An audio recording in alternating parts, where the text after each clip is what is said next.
Everyone, thank you so much for being here.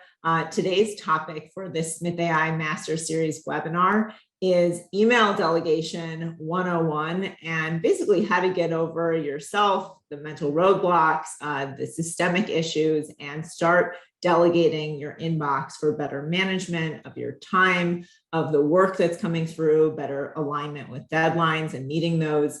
And joining me here is a panel of experts. I am Maddie Martin. I am the VP of Marketing at SMITH.AI. We host this webinar series for our business owning and operating community so that we can share tips to help you run a better business, more profitable, more productive, more professional. And today's topic is right aligned with that. So let's start off with John Strohmeyer, and then we'll go to Tyson Mutrux, and then to Jess Birkin for introductions, and then we'll get started. So John, take it away. Sure. John Strohmeyer. I am the proprietor of Strohmeyer Law in Houston, Texas, where I guide my clients through the maze of estate planning, probate, and tax law to help them leave no unfinished business. I also host the 5-Star Counsel podcast, where I try every week to find the answer to the question, what would a law firm built by the founders of Disney, Four Seasons, and Amazon look like? Pretty impressive. Go ahead, Tyson. And I am Tyson Mutrux. I own Mutrux Firm Injury Lawyers. We have offices in St. Louis and Columbia, Missouri. I'm also the co-host of the Maximum Lawyer podcast. And my co-host is Jim Hacking. So I figured I better give Jim a plug as well. Awesome. Love Jim. And Tyson, feel free to put your Facebook group for Maximum Lawyer in the chat. I think we're all a part of that. I love that Facebook group. It's a great resource that you can continue the conversation we're going to have here in there. Jess, over to you. I'm Jess Birkin. I live and work in the beautiful Twin Cities of Minnesota, where it is unfortunately 50 degrees and not snowing. I own Birkin Law Office, which is a law firm serving the nonprofit community. And my passion project is this little thing called Hack Your Practice. So if people want to be pen pals with me, you can go to hackyourpractice.lawyer and I'll send you an email every month. Awesome. All right. Well, thank you for the introductions, and everyone, please do feel free to introduce yourselves in the chat. It's not just us who are here today. We want to recognize you as well. So let's get started. And maybe this is a little unconventional to talk about email first from a mindset perspective, but we have a lot of, functional tips and tricks for you, systems that you can build that we'll talk about over the next hour. But I really want to get started, John, with the mental aspect of this, because so often the roadblocks are not in our way. They're really in our minds. And getting to a place of comfort or even open-mindedness is really essential to even beginning to think about email delegation and doing it earnestly. So how do we overcome those primary mental roadblocks to getting started with email delegation? How do we even identify them in the first place? I mean, I think the easy part of identifying it is, if you haven't thought about how to identify it, this is a problem you need to face, because you're just kind of covering up. For me, a lot of it came in the nobody can do this as perfectly and wonderfully as I could. And Jess is nodding along. That's exactly what I'm looking for. It is hard because we've been trained, 0 mistakes is our, minimum tolerance. And having somebody in your inbox who can help you deal with things, it's hard to let go of somebody's going to be in there and they're going to make mistakes, but it's the only way you can get some of your sanity back. Absolutely. Tyson and Jess, do you have anything you'd like to add there? Yeah, I mean, I think the best way it's ever, sorry, Jess, I think the best way it's ever been put to me is you've got someone that answers your phones. Why wouldn't you have somebody answer your emails? I mean, it's really not that big of a leap once you actually start to think about it. It's a fairly simple leap. You just got to get over your own ego, honestly, with what John's talking about. Like there are better people at answering your phones. There are better people at responding to your emails and at least checking your emails. So just get over that. Yeah, I think actually the biggest psychological hurdle is that lawyers, it doesn't even occur to them that they can do this, because they're so possessing it and owning it that it doesn't even occur to them. Like I know, I'm in Tyson and Jim's Max Law Facebook group, and like I have seen people post about how they're dying from email overload, right? And they're just like upset, and like clients are so demanding, and they're emailing me at all hours, and this, that, and the other, and it hasn't even occurred to them that this is a thing they could delegate. So I think that is the biggest hurdle, is just actually becoming aware. And then you have to get over the hurdle of like, oh, I could never let that go. I couldn't possibly let somebody do that. But just knowing you could do this is step number one. Right. I mean, the one thing that comes to me is looking at email the same way you look at like draft documents. You're not expecting the first year associate to get you a perfect product. Sure, you want them to get that to you, and what, sub in associate or junior partner, whatever it is. Most of the time I look at it as I'm looking for something that is conceptually 80% of the way there.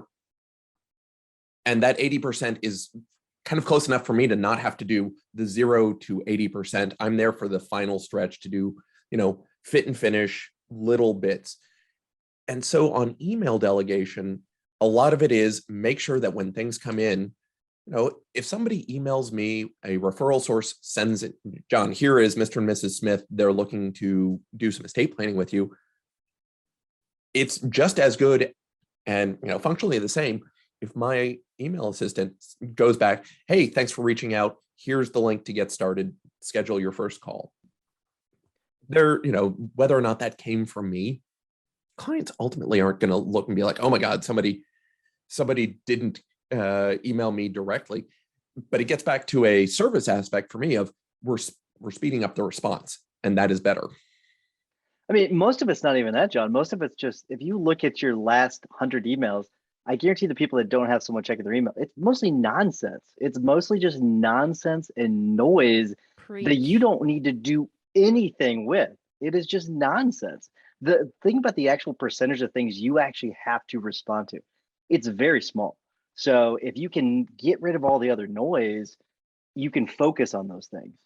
Yep. And you can also help someone get rid of that noise, even for them to do less work, right? I mean, one of the very first things that I did is say, just unsubscribe me from all of these things. There's going to be questions where, do you want these 20 things unsubscribed because it looks like you open and read this or something? Like someone who's really attentive is going to ask you questions, and you're going to think to yourself, maybe, oh, this is a lot of work. Now I have more chores on my plate, and now I have to go through all these things and tell this person what I do and don't really want to read. And you know what? Yeah, there's a little bit of work up front, but that is the lowest hanging fruit, Tyson, by far. And 80% of all of those emails end up getting, at least if you're like me, cleared out, and then they don't come back. So then there's more time for that person or group of people to focus on the really important emails and getting to those quickly and responding. And to John, your point, one of the things that's sort of the lowest hanging fruit, and we can go into this maybe next, is responding quickly and drafting replies maybe at first to people who are not yet clients, because maybe there is less risk there, and a fast response that might not be perfect is acceptable, whereas when responding to a client, that's going to need more review and more polishing. So do you want to speak to that? Anyone? I can take that, actually, Jessica, because somebody was listening to what John was saying, and they were internally bristling, being like, oh, I couldn't have a different person. They emailed me and I need to respond, and I couldn't possibly have an assistant who responds on my behalf. But it's the same as you have your calls answered. Do you call the cardiology clinic and the heart surgeon answers the phone? No. If you email them, do they email you back? No. So that's also another psychological hurdle that people have to get over, that like it is okay for somebody to respond other than you, and it is better to do it quickly. And then I'll let John take that and run with it, because that's the service. Right, because I had gotten really good. I'm probably the newest person on this panel to delegating my inbox, so I'm still kind of dealing with and learning about it. I had gotten very, very good at Outlook email filtering rules, to where my inbox still only had 15 or so emails coming in a day. So I had done a lot by myself, and taking that next step, realizing, having the human touch there to actually look at things, who isn't me, it just makes it that much better. I call it inertia, where I'm used to having so much email velocity coming at me that I'm still fighting is like, oh my gosh, I don't have to do all of this work anymore. It's mostly handled. Yeah. So, I mean, one of the other things that's coming up here, and Jess, you touched on this too, is, I'm always thinking about service when I'm in any conversation that involves John, obviously. But when we think about professionalism, like, what does it mean to be more professional? Does it mean that you're more in front of things, or does it mean that other people are in front of things for you, for your firm? Do they understand, and are they indoctrinated into like the method of your firm? And have you really provided, this came up before we even started, Tyson, training on what it means to give good service for the firm or for your business, what it means to sound like you're a member of this firm. And obviously, if they're going to be responding, some of that tone is going to creep in.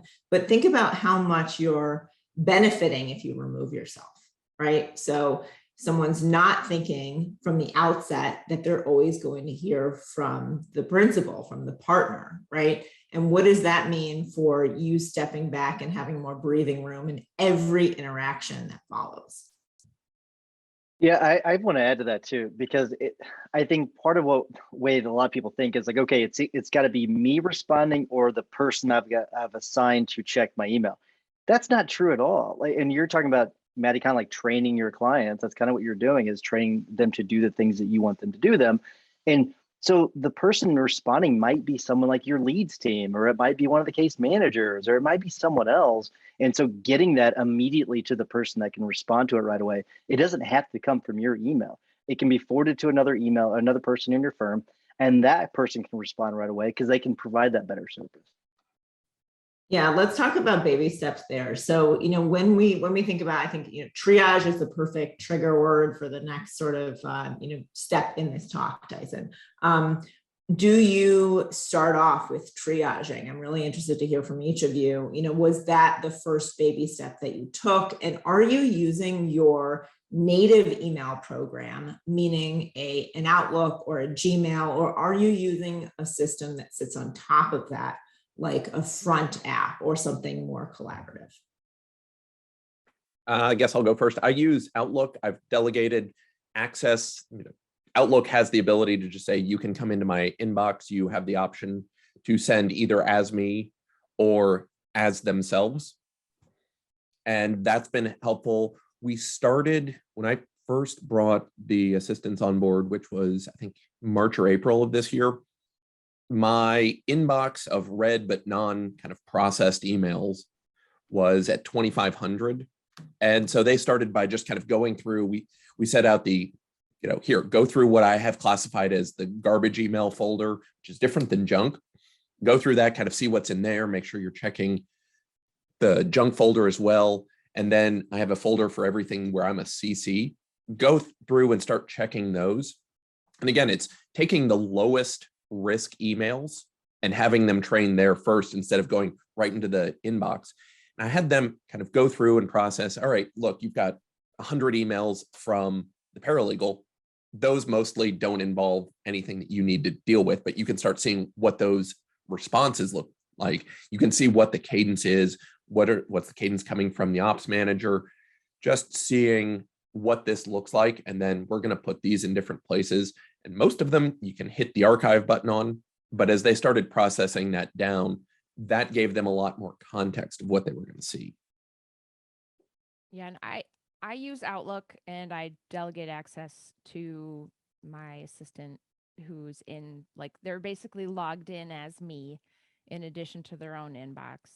And what Tyson's saying sounds great if you have a big staff. If you don't have a big staff, then you're SOL, right? And that's how I started out as a true solo. I brought on my wing woman Megan at 10 hours a week as an intern to start, and put her in my inbox. And it was just baby steps of basically, okay, we're going to check in periodically throughout the day, and you're going to tell me what's going on in the email, and you think you can respond to this, you can unsubscribe me from that.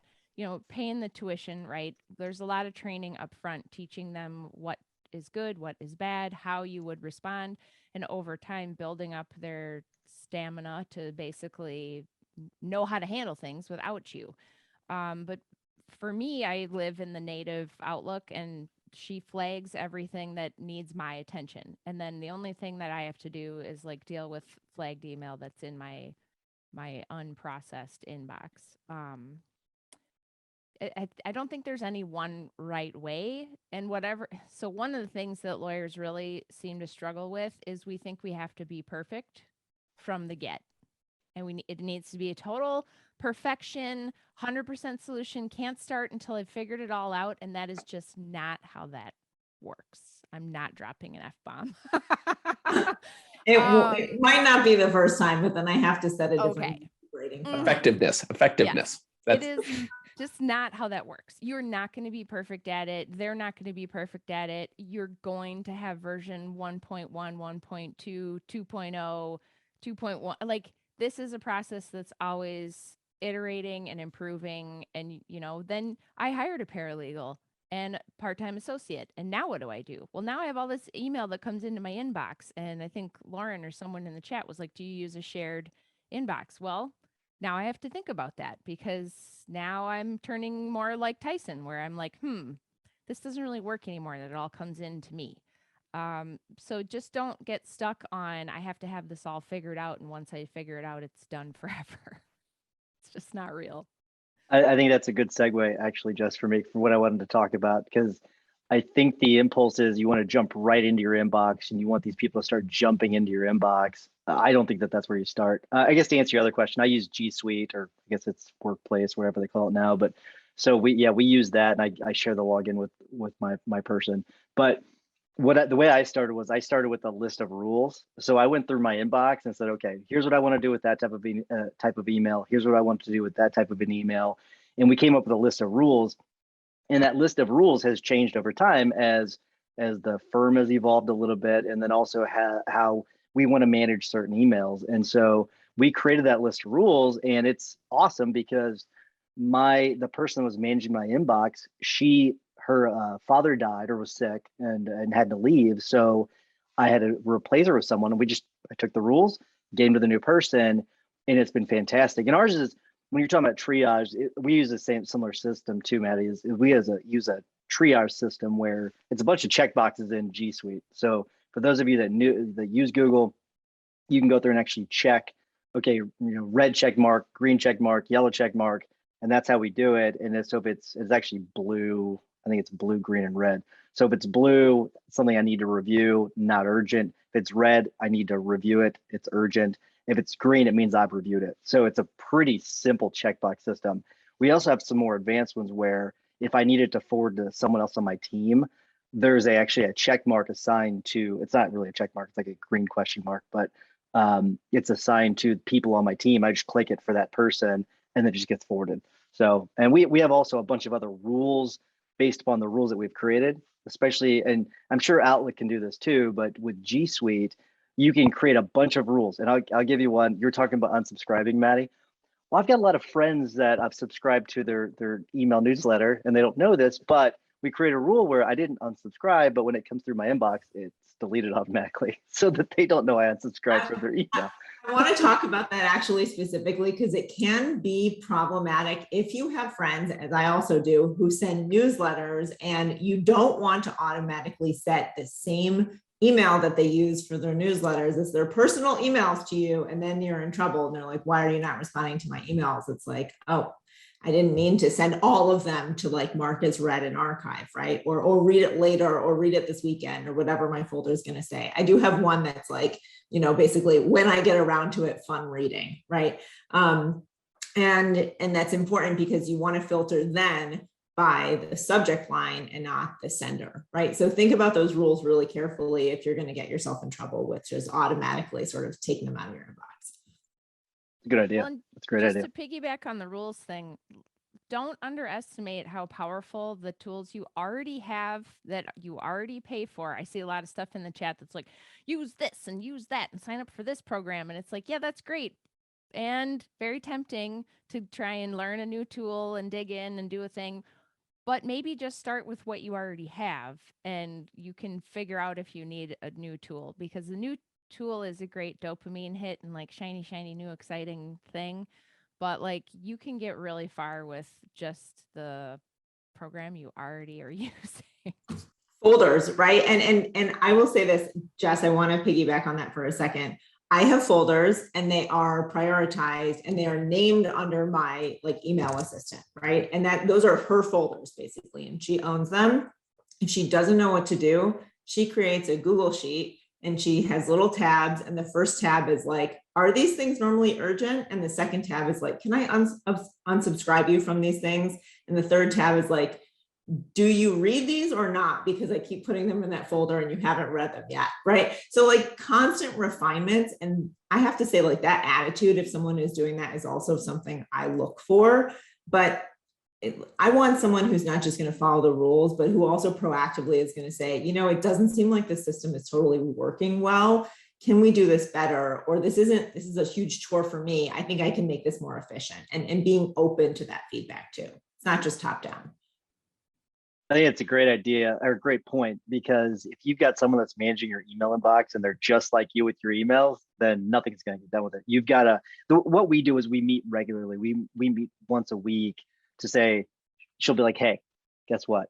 You've not responded to this email, or you've not done anything with it. What, do you want me to go ahead and respond to it? And here's what I'm thinking about sending. So you've got to have that person's going to push you a little bit, not let it just dwindle in your inbox. Yeah, I mean, I've got. Oh, go ahead, John. Yeah, I mean, two of the rules I'm thinking about. One, we also meet at least once, sometimes twice a week, just to, you know, hey, this is what's going on. The things that aren't necessarily in my calendar you should know about. But also, I've got a rule. You know, if an email comes in, if I haven't responded to something, a response needs to go out from them with a link to Calendly. You know, give me one full business day to respond to it. And if I don't, you know, if somebody emails me Monday afternoon, give me all day Tuesday, then Wednesday morning, hey, John's seen this. It's whatever, you know, it may be faster if you jump on a quick call with him. And so they know, don't let these things just kind of linger. If I'm indisposed for some reason, they can still jump on the calendar, and like people are still getting responded to. I like that. Yeah. I need to do that. My woman calls me on my bullshit, but that is a really great motivator. Like I would be like, oh God, they're going to get a call scheduled. I have to respond to my email. Even a Slack message that also says like, I scheduled this person scheduled the call. Maybe they even can see into your calendar, right? Like, do they know if that call got scheduled, if there's no email back? You know, one of the things that goes really well with email delegation is also Slack or a chat app. I mean, I prefer not to text with people on my team, but it's really nice when something goes into urgent. Let's say I'm in a webinar and then back-to-back meetings all throughout the day, and something is urgent. Well, when am I going to get to it? And what do I do first in my urgent inbox? It's really nice to get a Slack message that says like, as soon as you are available, I need you to look at this one email that really is most urgent of all, right? Because you might see 10 things in there, and how do you identify that? And that is what I do as well. My assistant email person is because one of the things that's coming up for people is like, I can't possibly do this because what if there's an emergency? Because we all have high maintenance clients, because we're all helping people through horrible situations and they're all stressed out, right?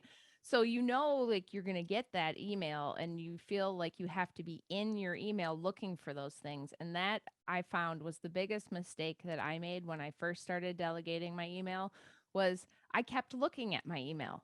And then I would deprive Megan of her opportunity to triage stuff or deal with it because I was like, oh, well, I need to respond to this. So I'm in here and stop it. So I had to really train myself to stop being in the inbox all the time. So if you're a person who's got your inbox open on your desktop, first of all, you should just stop doing that because it's distracting you from doing your work on the Smith file or whatever. But you have to get out of there and let them actually do their job. And having a Slack message or Teams or whatever you're using for internal comms is critical so that you feel like they can reach you if there is something that you need to jump into your email for. 100%. Totally.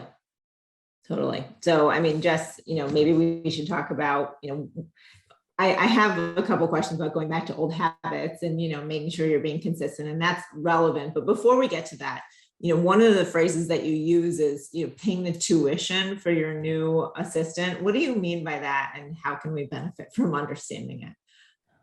Well, I'm just thinking about at Max LawCon, I was talking about this, which is how we got here. And Bill Umansky, the lawman, gotta love him, in the back of the room was like, I need to do this, but like, how do you do it so that you don't have to like spend all these hours training this person? And I was just like, you don't. Like, there's no 100%. way. You have to pay the tuition. You have to train the person. You have to put the time in to figure out what you want them to do. And they're not going to be good at it right away. And you're going to have to like build up the muscles for both of you on how to do it. And there's just no way to avoid that work. But the thing is, that's an investment that pays huge dividends. The second you are relieved of looking at your inbox all day is a great day. And it just gets better from there. 100%. They can also be responsible for the documentation. And that's something that to me has been a big burden when I'm training people, is to give the training, write it all up myself, and then be a perfectionist. And that adds, 10 times the time of the original training. If you record your videos, if you put them somewhere where they can be referenced again, and if you ask them, I see that you've, figured out this triaging process. Can you write it up so that we have a reference for that? That can be a responsibility. And, are you willing to pay for that time? I mean, I certainly am, but that's a decision that you have to make. Paying for their time is something I'm much more willing to do than spend my own. Yeah. Training a brand new baby paralegal, new to my practice, new to the world. I'm doing a lot of that right now, and it sucks so hard. But you have to do it. And it's like, if you make good documentation, you essentially only have to do it the one time, right? And then you're just tweaking from there. Yep. So, how do you ensure that this person and you are consistent here with delegation? I think a lot of us, at least from my perspective, I go back into bad habits of trying to do my own email inbox management. I'll start, opening up my browser, see the, messages that are in my inbox, and just get sucked in, like, oh, this is something I want to look at, or I'm going to archive this. Like, this will only take me a second, and then 30 minutes later, right? So how do you sort of keep the reins on yourself and avoid going back to those old habits? Jess, I think you mentioned, not even having email open. Do you check on it a couple times a day? What are some other tips here? Yeah, at this point, it's been going on for me so long that I'm like, clients really should not email me if they want me to look at something, because Megan is just managing that stuff. I think in the beginning, there was a lot of white knuckling it and relapsing and going back to bad habits and just forcing myself. One app that I've used in a variety of ways, and in this way, that's really great, and there's a desktop version and a mobile version, is called Freedom. And the logo doesn't make any sense. The name doesn't make any sense. It's like a butterfly on a green background. But the app basically helps you, if you do not have the self-control to stay out of your Outlook or your G Suite, you can use the Freedom app to block your access from any number of websites or applications on your laptop or your phone for a certain amount of time. So like, you can say, for the next 2 hours, do not let me open up Gmail, Facebook, Amazon, whatever your guilty pleasures are that distract you from your work. Don't let me use Outlook. You can actually basically babysit yourself with technology to help reinforce that. I think once you get in there and you start really feeling confident in the person, And can also be a psychological barrier. Like, should you be confident in the person, but you're just being a micromanaging control freak? That's on you.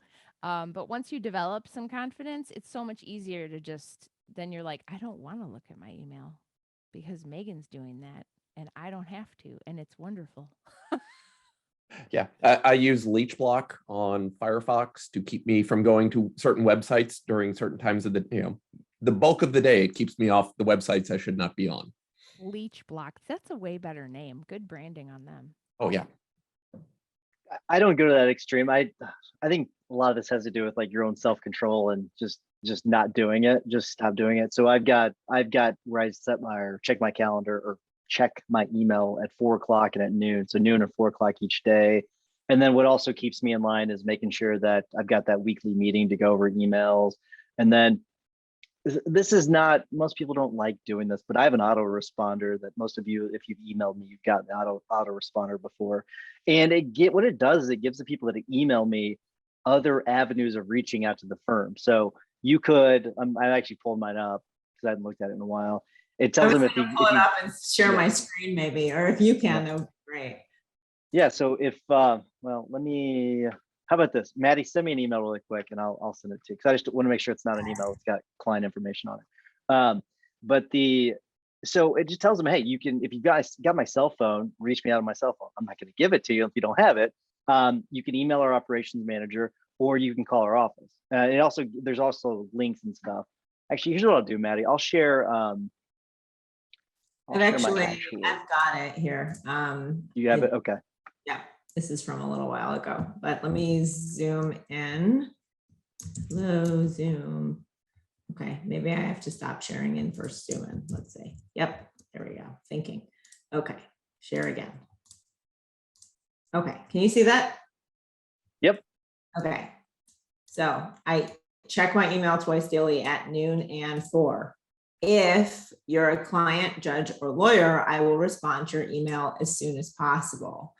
Due to deadlines, I'm unable to read or respond to most other email. Please don't be offended. If you genuinely need to reach me urgently, if it can wait a week, it's not urgent. Great definition there. Here are your options, basically. If you have something to sell, click here. I don't know what happens when you click that link. Hey, go ahead and click on that because I think we've changed it, but I want to see if it's still active. Let's see what happens. It's still active. It's got the old logo. It's got the old firm, but yeah, we don't use that one anymore. But to be completely honest with you, if you fill this out, I don't see it ever. It's just it's basically just get rid of them is what it's for. So yeah. Because you don't even get to like put in what you want to talk about in that form. It's just your contact information, and then you're going to be sent another form, right?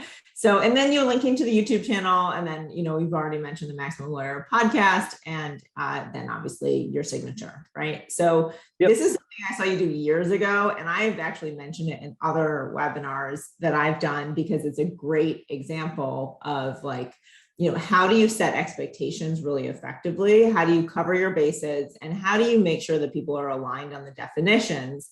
Like the most important one, which is what is actually urgent, because people will use that to their own advantage if you let them. I'm going to be controversial on this and say this is a dick move, Tyson. And some people think it is, and that's fine. I will tell you this. This isn't my original idea. This is a Tim Ferriss idea that I've adapted and adjusted. Yeah, exactly. So not anything really talking about original, right? This is all stuff that we've stolen from other people, which is fine. Yeah. All right. How often do you get pushback, Tyson, on that? How many people give you feedback like Jeff just did on that email, whether it's verbally or in response to that or whatever? Well, it's funny. So I've had a couple of friends kind of give me, tease me a little bit about it. I've had one attorney, just one, actually say, I don't think that that's professional. And I told her, I said, a lot of people like it. So what are you going to do? But I've had several, way more attorneys say, I love it. I'm doing the same thing. Well, sure, because they should be delegating their inbox, probably. Very, very true. Very true. But I will tell you this, it gives, especially clients will email. They'll email Candace or they'll call the office and say, hey, I know Tyson's not available. Can I ask you about this? It's really, really helpful about filtering that stuff out. And it lets them know, like especially like an attorney might email me and they think that they can dictate my calendar, right? They think that they can email me right now and they deserve that, they're entitled to an email back today. Well, guess what? You're freaking not. That's where I would drop an F-bomb actually, Jess, but I decided not to. Like, you're not entitled to a response from me, okay? I don't care. You are not. I don't care who you are unless you're a client. If you're a client, you are entitled to a response from me, okay? But no one else, unless you're my wife, is entitled to a response from me. You're just not. I will respond to you when I can. And I'm very nice and everything whenever in my email. Most of you that know me, I'm not a jerk. But like, just because you email me and just because you email someone else does not mean you're entitled to a response. I'm sorry, you're not. You're just not. So that's my philosophy. Okay, couple of things. For Tyson, first of all, just you have a lot going on because you got Max Law and you got a whole bunch of other, like, so there's some things there. And then you're in like a litigation practice area. So I think that's a little different. For me, and I think probably John, you'll relate to this as well. I'm not in a litigation area. I don't have opposing counsel hounding me all the time. I do have needy clients, but for me to have an autoresponder that says, "Hi, I'm busy. Your problem, it may not be important. I'll get back to you when I feel like it." They don't care. I just don't respond. I like, yes, if somebody emails me and I don't owe them a response, then they're not going to get it. If they're a client and they are owed a response, they're going to get it from me or from Megan. I don't need to tell them I'm going to tell them. So I think for you, because you have multiple businesses and a litigation focused practice, and you got a lot of obnoxious insurance defense counsel in your inbox and all of that, you can probably get away with it more. But I just think for a lot of boundary setting can be done without beating people over that. Well, and I will Unless say this: you're know dealing your with audience. lawyers, which you Yeah. are. Yeah. Know your audience. Know your audience. And that's the thing. It's a great point that you make. Like, you got to know your audience. And I know that, my people are okay with it. And by the way, that first line kind of tells you like who's most important to me. Because like, it tells a judge, it feeds the judge's ego. Hey, I'm going to get back to you. It tells the client, hey, I'm going to get back to you. Right. So it does kind of feed those egos if they need to be fed a little bit. Yeah. I mean, there's the it's interim that John mentioned, right? Where, you have someone respond. You don't have an autoresponder. You have a human, basically autoresponder that's like, I'm going to go through and respond to all these and just set them on the right path if I can, or tell them, hang on, John's seen this, but he's not going to get back to you till the end of the week because your deadline is in January and we're here December 2nd, right? right. Yeah. And everybody's going to have their own particular answer to this. We're putting it, the kind of email, how you work with us, of this is what you should expect. When clients reach out the first time, it's like, here, the rules of the road, this is how we're going to respond. The best thing to do is jump on a call with me because that'll be faster and easier. I will also be prepared for you. And just making sure they know, here's the link kind of going forward as a client, how you're going to get in touch with me.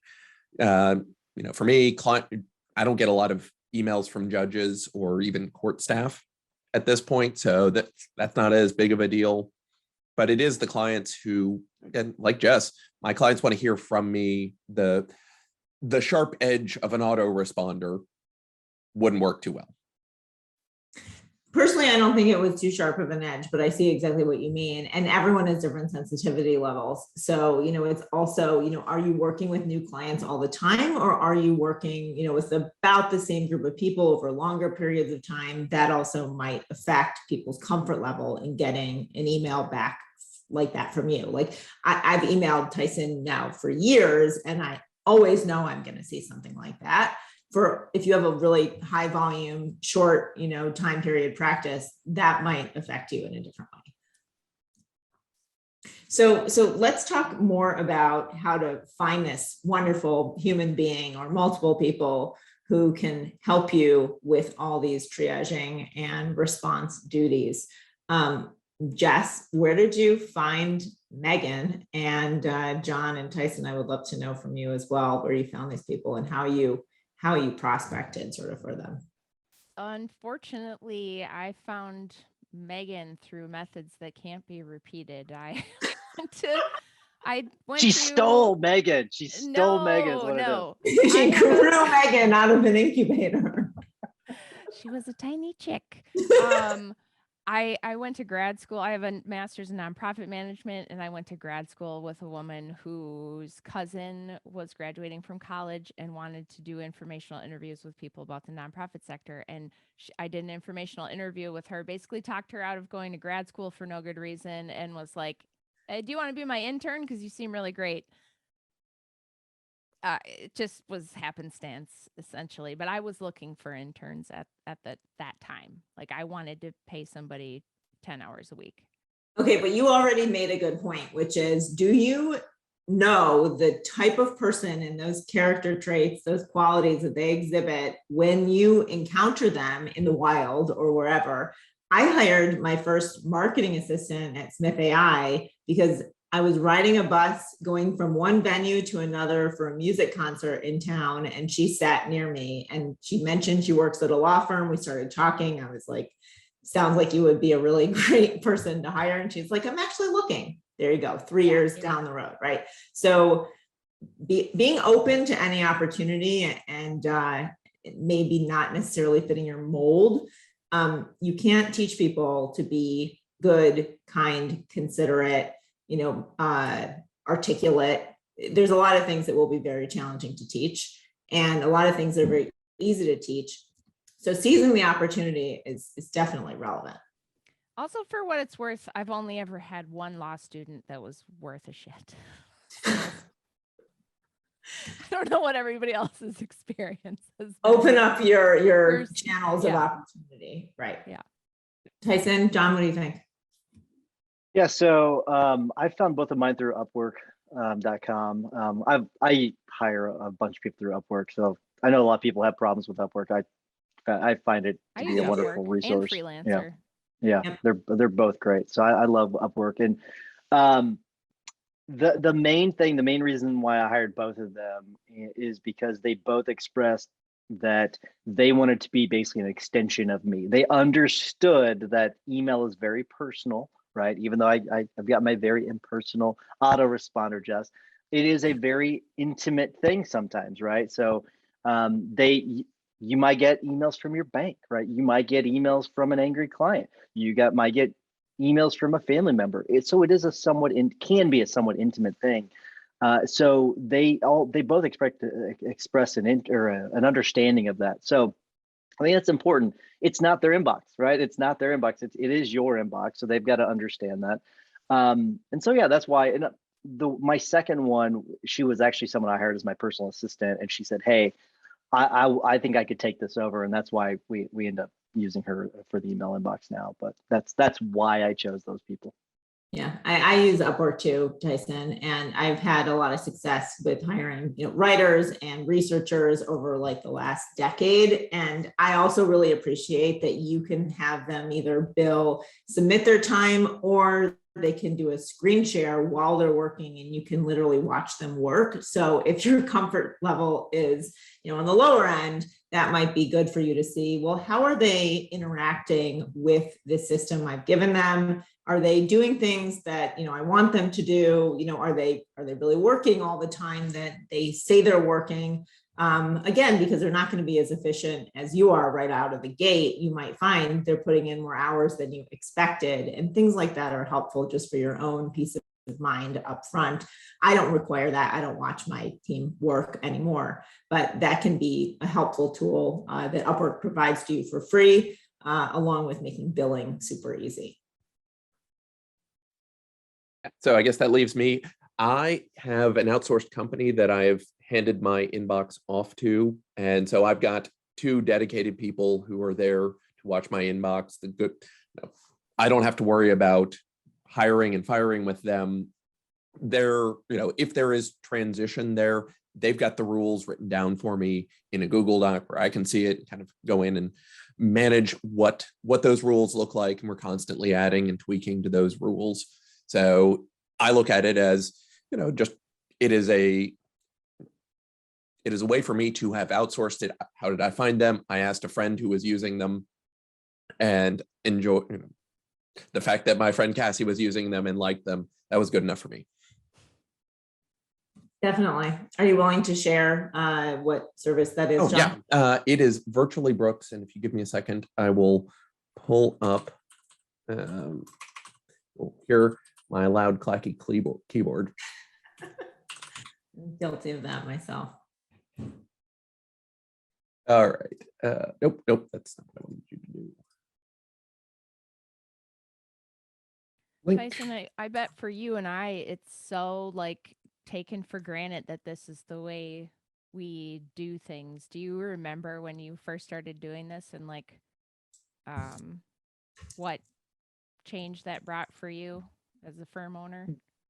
Yeah, because I just remember, like, you were kind of talking about, and you made me think about, like, whenever I was wanting to jump back into my inbox, I just kept wanting to jump, and I was like, I don't have to do that. And then I remember the first time we hit inbox 0, I was like, oh my gosh, this is I was like, I didn't think this would ever happen. I just didn't think it would ever happen.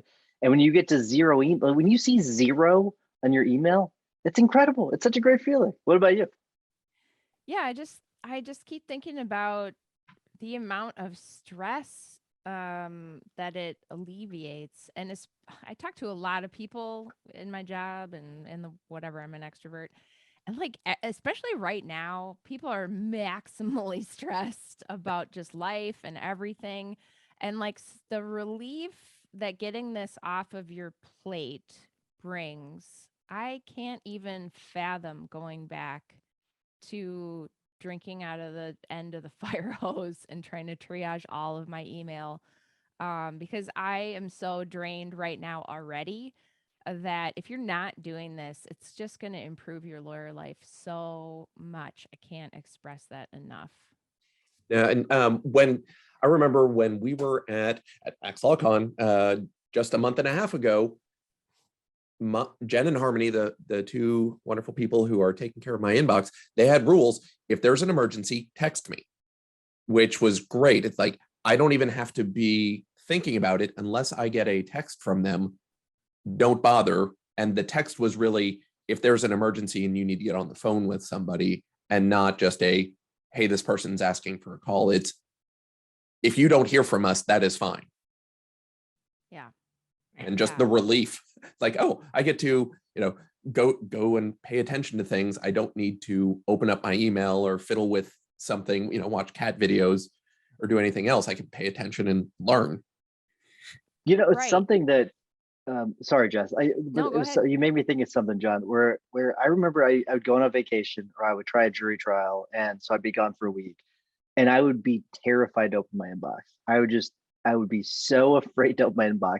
And I would get to the point where I'd ignore it for a week. I'd ignore it for 2 weeks. I'd ignore it for 3 weeks. And then finally I'd kind of skim through, okay, what do I need to look at? And it was very stressful. And now honestly, I don't even care. I'll leave it. I'm like, I'll be gone for a week. It doesn't matter. I can check. I can not check it for 3 weeks. And if it's something truly urgent, they'll let me know. And that's like the freedom in your mind that comes from that. I can go to spend 3 days at Max Law. I can go to Tech Show. I can go to my friends turning 50 and we're going to Belize for a week. Like, I don't have to worry about that. And one of the things that I brought up in my talk was the more stuff you can delegate away, especially if you're small, your firm can't survive without you. That's a huge problem. Like, people may or may not know, I don't really tweet about it, but I sometimes mention it, that I got this massive concussion this spring. And then I got into a car accident. I got rear-ended. And yes, I have a PI lawyer, Tyson. And I was gonna ask. Yeah, you. right. Yeah, And Ryan McKean set me up with a referral here in Minnesota. It was great. So very nice. props to Ryan. But I haven't been able to work a whole day since June. Like, my brain cannot do it. I can't look at a screen. I cognitively have problems. And if I didn't have my calls answered by Smith, my email delegated, all these automations with Zapier and all these things that I'm doing and systems, I would be dead in the water. My firm would be dead in the water because I was the only lawyer until very recently. So you need to also think about it, put your risk manager hat on, which I know speaks to us as lawyers, right? That this is really a way for you to preserve the integrity of your business and like build something that allows you to take care of a sick parent or have a broken leg or whatever it is. And that's so key for firm owners. Yeah, I mean, I want to say, we're looking for the lowest risk things to take off your plate. I've had Smith answering my phones since I started. Why? Answering the day-to-day calls is not something I should be doing. And you kind of progress up that way instead of starting with, here, how can I delegate the most expensive stuff? That's the biggest risk. You want to delegate the stuff that is the lowest risk first, and then you can kind of progress up. And, oh, we've gotten comfortable with that level of delegation. We go and do the next thing. Absolutely. Absolutely. So, I think in terms of risk, there are some things to be mindful of that are more, they are literally confidential. Are you asking the assistant to sign an NDA?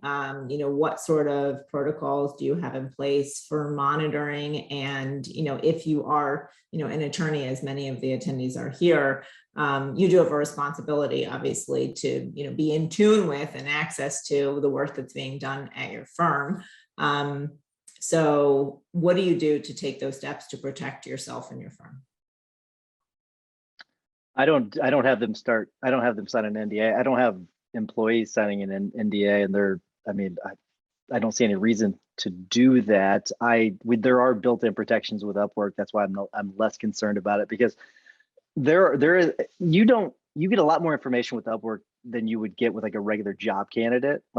You can see, they have ratings, like they've got star ratings. You can see how, punctual they are. It's got all these different ratings from other customers.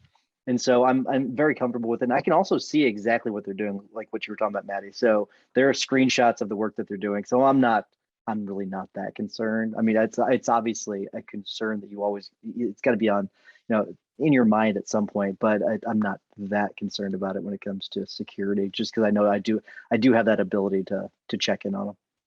I think, I'm sure there's ethics rule number, whatever, point, whatever, that says we're supposed to supervise and adequately train our people. And so, of course, you have to explain that my email is often confidential client communication, and we need to, have the folks that are delegating access, understand that. And it's like, this is not something you screen cap and like send to your friends or post on Twitter or something like that, obviously.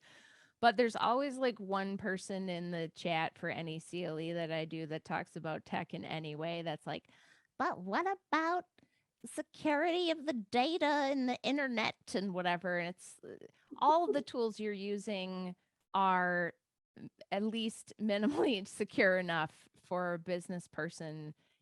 It's fine. You're fine. Don't worry about it. I mean, email is already no more secure than a postcard. So right. That's very true. Right. And also it's on you to train and make sure that, this person is doing the work that you expect them to do. You can't just set them off on that path and never check in with them. But we actually do require an NDA, but SMITH.AI is a tech company, VC backed, et cetera, et cetera. So, yeah. We're a bit more rigid with things, but Upwork does have a really solid set of rules when you hire people through them, which is to your benefit. That makes it a little bit lighter. And, there are things that you can start off with before you get to this point. So you feel like you trust them, and then your concern is significantly minimized, right? Like the people who actually, the woman who manages my inbox did years of work for me, actually, with researching and following my instructions with other light duty tasks. So then I feel like, okay, this is the next step in our relationship. That was just how I ended up approaching it. It's not how I think you have to wait years to get someone in your inbox. But there are things that, they might have access. Do they pay bills for you, right? Like that might be a question.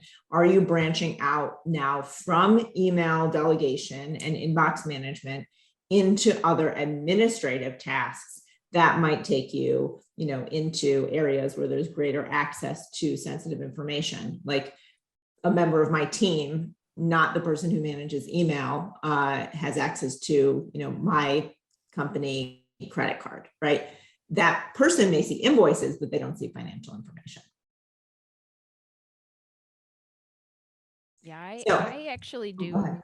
I think I have employees sign some sort of confidentiality provision in their handbook, and contractors also. It's like, you may have access to our confidential information, blah, blah, blah. But you can do a lot with like screening, whether you use G Suite or Dropbox or Box or whatever. You can control access. You can use the technology tools you have to sort of like create little walled gardens for your people. Tyson, somebody is asking in the chat whether your Upwork people are independent contractors. I'm assuming they are. I'm sorry, I was reading the chat box. There's no such thing as a W-2 through Upwork, right? They're all That is correct. Gig That economy is correct. contractors. Yeah. Exactly. That's correct. I got to reset my message, I guess. So sorry, I was reading the chat box, but that is correct. So all of ours are they're just contractors through Upwork, and so I don't have to send them a W-2 or anything. One really nice thing that you may not know is that you can actually bring a freelancer onto Upwork if you like their tools and platform and their, the ability to manage people's work and their invoices. So that's something that we have done. And then you also don't have to worry, because Upwork has very strict rules that if you take someone off of their platform and you give them a full-time job, you actually owe Upwork quite a bit of money. So if you bring people onto the platform, they're considered yours basically and dedicated to you. Whereas if you want to take someone out, that's something that you might need to consider. So as we wrap up for the next 3 minutes, maybe there's one key takeaway, and sorry to give you a pop quiz, but one key takeaway that you would like to leave the audience with. We can just start with the same order that we went in the beginning. John, Tyson, Jess. Oh, you're on mute, John, I think. There we go. Let's try it this way. One key takeaway: you're not going to start at the top of this. You've just got to start with baby steps. So you just have to get going. Great. I like it. I mean, mine's fairly simple. I already talked about it. Create a list of rules. Like, go through your inbox, go through your last 100 emails, and just create a rule each time, and just put it on a Google Doc. That's something you can share with your VA, and then just keep adding to it as things go along. It's going to make your life real easy. Totally. Jess? John stole mine, so let's see. I would say starting, but then don't get trapped in the like it has to be perfect. And if you start feeling like, oh, I can't because, or oh, I can't because this, and oh, I can't because that, I want you to reach out to me or John or Tyson or somebody that's already doing this and say, I'm feeling stuck. Help me walk through this. John and I have done that for each other. It's just, you just need to reach out to a friend when you feel stuck. That's my tip. Awesome. I love it. Well, thank you all for being here. And if there are any questions, feel free to put them in the chat. We do have a couple minutes left, but if you would like to reach out to John, Tyson, or Jess, I would, you're welcome to put your emails, everyone, all my panelists, in the chat. Make sure that you share it to everyone, not just to the hosts, and they can contact you. If you email Tyson, we all know what's going to happen. So just be mindful of that. But if you join the Maximum Lawyer Facebook group, that's also another great way to, get advice and free help from people who have been there, done that. If you're asking if there's a replay, absolutely yes, we will have this recording up and over to you probably by the end of the day. I'll send an email recap, and then we'll also post it to our YouTube channel. So if you want to go to youtube.com/SmithAI, I will just type this in here as you hear me do so, and then you can check us out there. Why is it taking me so long to do that? There you go. All right, so thank you again for being here. Thank you to my panelists, John, Tyson, Jess, thank you so much. This was really informative, and I'm glad that we got to get into the weeds a little bit and really share some examples.